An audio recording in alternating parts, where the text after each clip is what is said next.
This isn't actually, ouch, clamped down here, but trying to explain this online, I figured I'd just go ahead and shoot a video. Now, there's a couple of nuts and bolts here, okay, holding this arm on. This is a lower control arm, 720 hard body, 620 even, basically about the same, okay? So now, the nut you see on this end does not connect with the torsion bar, okay?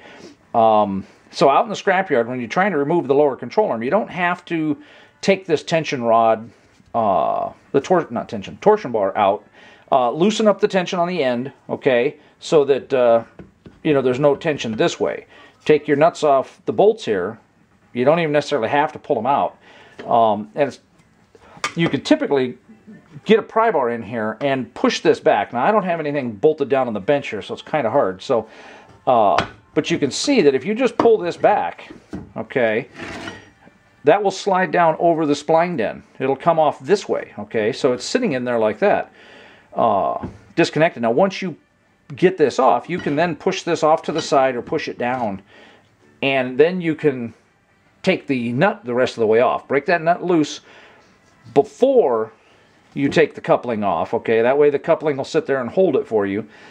Break the nut loose, but leave it in somewhat so that way it doesn't pull out with this or the torsion bar or whatever. But anyway, finish taking the nut the rest of the way off, and I've got it cranked down too tight, but then you can basically tap the sun bolt out. Once the sun bolt's out, then the arm drops down off the cross member, okay? That way you don't even have to disconnect the ball joint and everything like that from this end, the spindle. You could actually leave all that together if you really wanted to carry all the extra weight, okay? This may work with a 521 as well. I've never tried it. You know, and then if you need to reinstall the lower control arm, you can basically do the same thing that way. You don't have to take the torsion bar out. Just get everything loose, pry that back, slide it out of the way. Now make sure if you're doing this for the brake mod, for the ball joint mod or whatever, that, you know, you push that out of the way and you get this, work this back off and take this with you. You know, then take the bolts and put all this back together and take it up to the counter at the scrapyard as a one piece. You don't want to have them say, oh, that's a $10 arm and, you know, blah, blah, blah. Take it up as one piece. It's a lower control arm, and pay for it that way. I think that might do it. I spent a little time playing with the CAD pattern. So I printed one out 1-to-1, and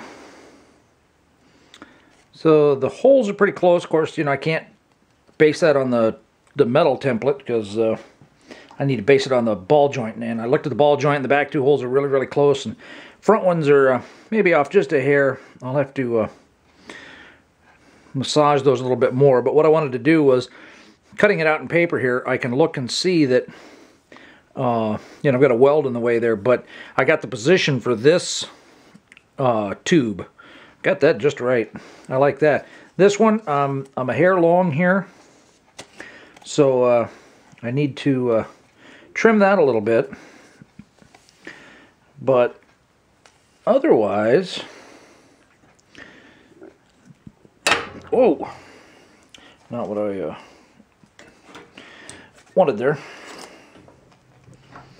Let's get this back in position here. It looks like I have the angle pretty darn close. But what I'm going to do here is, since we're still in the design phase here, I can change the angle here on this tube, okay, and I can walk it out a little bit. So what I'm going to do is I think I'll go back into CAD, and I will move this whole thing over a little bit, at least a 1/4 of an inch, if not 3/8 of an inch, so that I can keep a good deal of meat in here, you know. So then basically that'll put it over here. That way it'll clear the shock tower, and clear the shock tower, and I can keep, you know, extra metal there, that kind of stuff. So a little bit of playing to do on that. Once I like where the CAD drawing's at, paper template, everything like that, I'll make another sheet metal one. I'll probably make it out of heavier sheet metal next time, so that I can test it some more.